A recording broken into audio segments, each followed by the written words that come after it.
Beating humans at board games is passé in the AI world. Now, top academics and tech companies want to challenge us at video games instead. Today, OpenAI, a research lab founded by Elon Musk and Sam Altman, announced its latest milestone, a team of AI agents that can beat the top 1% of amateurs at popular battle arena game Dota 2. You may remember that OpenAI first strode into the world of Dota 2 last August, unveiling a system that could beat the top players at 1v1 matches. However, this game type greatly reduces the challenge of Dota 2. OpenAI has now upgraded its bots to play humans in 5v5 matchups, which require more coordination and long-term planning. And while OpenAI has yet to challenge the game's very best players, it will do so later this year at the International, a Dota 2 tournament that's the biggest annual event on the esports calendar. The motivation for research like this is simple: if we can teach AI systems the skills they need to play video games, we can use them to solve complex real-world challenges that, in some ways, resemble video games, like, for example, managing a city's transport infrastructure. This is an exciting milestone, and it's really because it's about transitioning to real-life applications. OpenAI's co-founder and CTO Greg Brockman told The Verge, "If you've got a simulation of a problem, and you can run it large enough scale, there's no barrier to what you can do with this. Fundamentally, video games offer challenges that board games like chess or Go just don't. They hide information from players, meaning an AI can't perceive the whole playing field and calculate the best possible next move. There's also more information to process and a huge number of possible moves." OpenAI says that at any one time its Dota 2 bots have to choose between 1,000 different actions while processing 20,000 data points that represent what's happening in the game. Reinforcement learning is trial and error at a vast scale to create their bots. The lab turned to a method of machine learning known as reinforcement learning.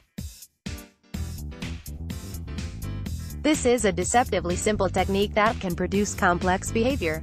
AI agents are thrown into a virtual environment where they teach themselves how to achieve their goals through trial and error. Programmers set what are called reward functions, awarding bots points for things like killing an enemy, and then they leave the AI agents to play themselves over and over again. For this new batch of Dota bots, the amount of self-play is staggering. Every day, the bots played 180 years of game time at an accelerated rate. They trained at this pace over a period of months. It starts out totally random, wandering around the map. Then, after a couple of hours, it begins to pick up basic skills, says Brockman. He says that if it takes a human between 12,000 and 20,000 hours of play to learn to become a professional, that means OpenAI's agents play 100 human lifetimes of experience every single day. On one hand, this is a testament to the power of contemporary machine learning methods and the latest computer chips to process vast amounts of data. On the other, it's a reminder of how fundamentally unintelligent AI agents are. If humans took thousands of years to learn how to play a single video game, we wouldn't be very far as a species. Although OpenAI's bots are now playing 5v5 matches, they're still not exposed to the full complexity of Dota 2. A number of limitations are in place. They only play using 5 of the 115 heroes available, each of which has its own playing style. For choice, Necrophos, Sniper, Viper, Crystal Maiden, and Lich. Certain elements of their decision-making processes are hard-coded, like which items they buy from vendors and which skills they level up using in-game experience points. Other tricky parts of the game have been disabled altogether, including invisibility, summons, and the placement of wards, which are items that act as remote cameras and are essential in high-level play. As one game guide warns, if there's any topic that confuses newcomers more than anything else, it's warding. OpenAI's agents also have all the advantages you'd expect of a computer. Their reaction times are faster than humans, they never miss a click, and they have instant and precise access to data like item inventories, the health of heroes, and the distance between objects on the map, which are crucial for the correct use of certain spells. This is all information that human players have to check manually or judge by instinct. The bots have advantages humans don't, but they still have to plan how to play. All this may seem like an indictment of the bots' capabilities, but Brockman argues that it's a distraction. The ability to play entire games in Dota 2 that last 45 minutes on average is what really sets OpenAI's agents apart, he says.